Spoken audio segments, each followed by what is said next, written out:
Hello friends, this video on electromagnetic induction part 14 is brought to you by examfear.com. No more fear from exam. Please make sure that you have watched all the videos till part 13 before going ahead with part 14. So let us look at the disadvantages of eddy currents first. So the very first disadvantage is it dissipates electrical energy in the form of heat.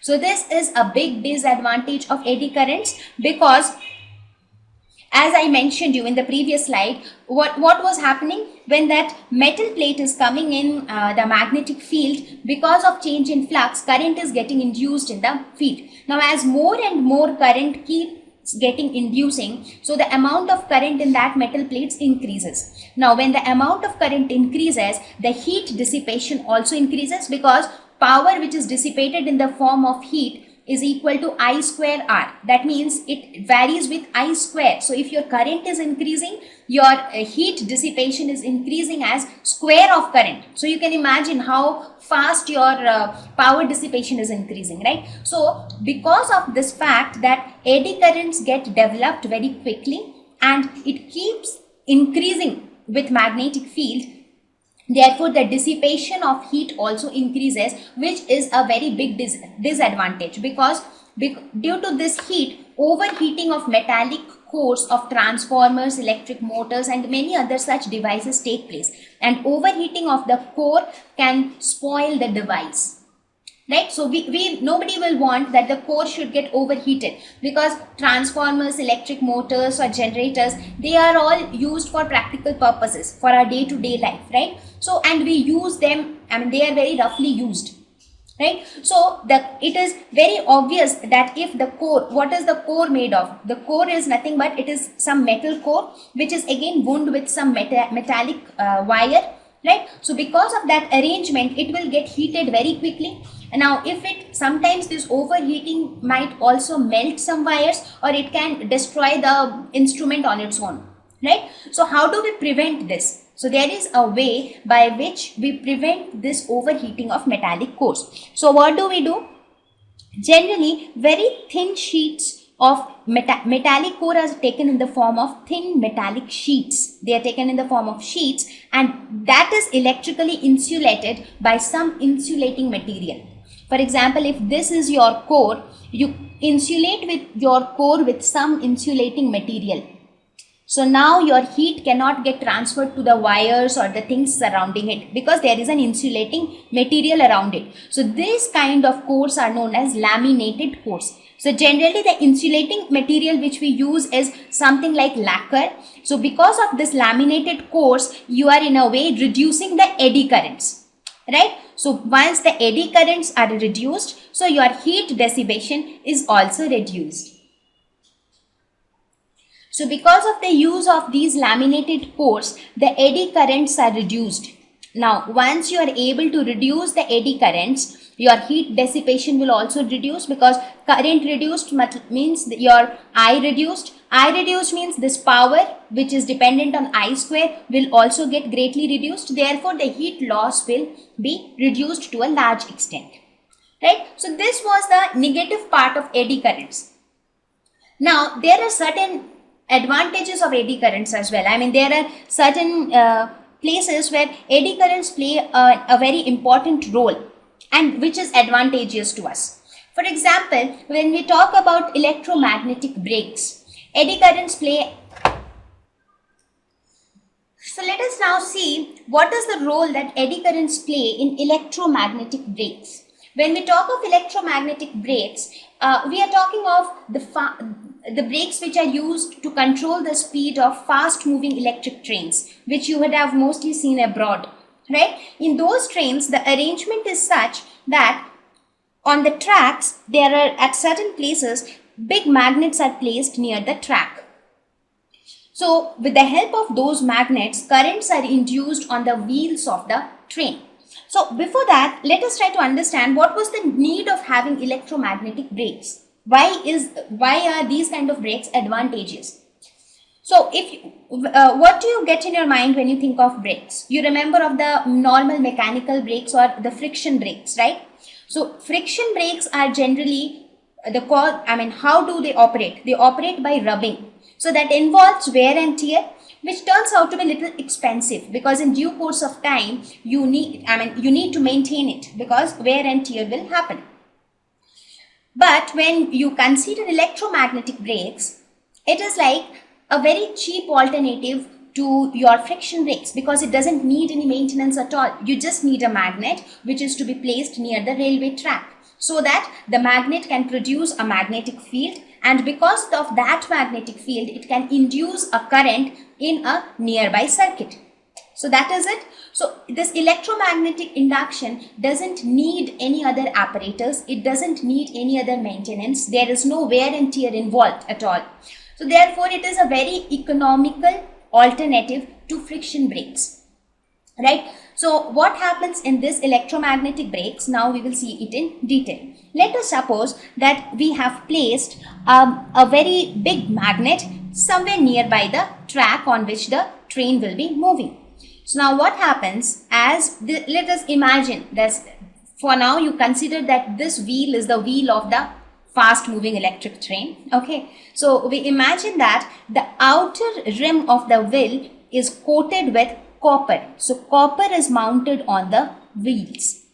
So what will happen, as this wheel comes nearby the magnet, as soon as it comes near the magnet, what will happen? It will experience the magnetic field produced by the magnet, because of which there will be a change in flux. As you can see here, due to the motion of this wheel, there will be a change in flux which it will experience. So an induced current will be produced. So current will get induced here. Now the direction of the induced current will be given by Lenz's law. So what does Lenz's law says? It says that the induced current will try to oppose the cause which produced it. So what is the cause that produced it? The movement of the wheel towards this. So the wheel was moving towards this direction, right? So the movement of the wheel towards this direction resulted in induced current. So the induced current will be in such a direction that it should push the wheel back. That means the induced current will give rise to a repulsive field here.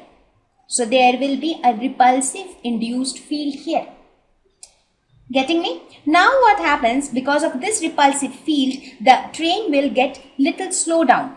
It will slower down, and as it moves further and it reaches the other end of the magnet, what happens? Again here induced current will be produced, but this time the direction of the current will be opposite. So it will give rise to an attractive field here. So as a result, the wheel was moving this side. There was a repulsive field here. So that is why it got little slow down. As it moved towards the other end of the magnet, or as the front part of the train proceeded, the back part of the train carried forward. So as it reached the other end, now it experiences an attractive field. That is, now it is pushed back again. So as a result, the train gradually slows down and finally it is pulled back and it comes to rest. Now, when you think of it, it is really difficult to imagine that all these happens within fraction of seconds. These brakes are applied almost immediately, but the concept behind this lies in this. But things happen so fast that you just see the electromagnetic brakes being applied almost at the spur of a moment. So in this case, the kinetic energy lost by the train is the heat gained by the copper. Now, what is happening here? Because of this magnetic field, the induced current is where? The induced current is flowing through the copper, right? So, the kinetic energy lost by train is nothing but the heat gained by copper. So that is how it obeys the law of conservation of energy. So now you see the importance of Lenz's law. If you understand Lenz's law very clearly, then it is very easy to understand all the practical phenomenon which happen around us. Right? So you can see it, you can try it for yourself, that if you find out the direction of current at this point and the direction of current at this point, they will be opposite. In this case, the current will try to oppose the motion of the wheel which was towards this direction. So the current will want it to move along this direction. Similarly, when it reaches here, Now, what induces the current? The motion of the wheel towards this direction. Therefore, the current wants the wheel to move towards this direction. So, every time the current wants to push it back. So, as a result, the train finally stops. So, another good application of eddy currents is the electromagnetic damping. So now, even in this case, that is in case of electromagnetic brakes, we saw that because of the production of eddy currents, the motion was opposed. The eddy currents were always trying to oppose the motion of the train, and finally the train stopped, right? So in a way, this property of eddy currents, that it oppose relative motion, in a way it is of help to us, right? The disadvantage also turns out to be advantageous in some way. Now let us look at another important application, which is electromagnetic damping. This is something related to what we discussed in our previous example, where I allowed a metallic plate to swing between two pole pieces of a magnet. That means in presence of magnetic field, if you allow a metal plate to oscillate, what will happen? You will see damping. That is, the amplitude will gradually reduce and eventually it will come to rest. So this electromagnetic damping phenomenon is extremely useful in galvanometers. Why? Because what happens in galvanometers? In galvanometers are the instruments which help us to detect current, right? So when current passes through a galvanometer, there is a needle inside it, that needle is nothing but a small metal plate which is allowed to oscillate. So that small metal plate starts oscillating, and after some time it comes to rest. So when it comes to rest, that is when we determine the magnitude of the current given by the galvanometer. So by using this phenomenon of electromagnetic damping, the metal plate which oscillates, it can come to rest quickly, because if there is no electromagnetic damping, the metal plate which is oscillating inside the galvanometer, it will keep oscillating for indefinite period of time. So the time will not come when it will be static and you will be able to read the current, right? So for galvanometer, it is very much important that there is electromagnetic damping, so that the oscillating metal piece can come to rest and we are able to detect the value. So here also the same concept is there, that is, when the metal plate oscillates in magnetic field, while entering the magnetic field there is a current induced. Similarly, while leaving the magnetic field there is a current induced, but the current induced while entering and the current induced while leaving, they are in opposite directions. So these eddy currents, it keeps happening over and again, right? So it enters, leaves, enters, leaves, enters, leaves. So many times the currents keep inducing. So these eddy currents oppose the relative motion. As a result, electromagnetic damping occurs. So this phenomenon that eddy currents oppose relative motion has many good uses, where we can really find where it really turns out to be advantageous. However, many people say that eddy currents are something which are undesirable, but it is not always undesirable. Yeah, true that it has got certain very big disadvantages, like the huge amount of heat loss is a very big disadvantage, but still the positive part of it can also be looked upon, because it gives us, or it finds uses in our day-to-day life. So I hope the concept of eddy current is now clear to you. Thank you.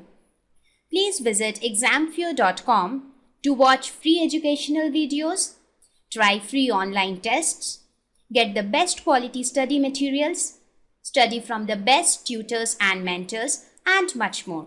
Thank you once again.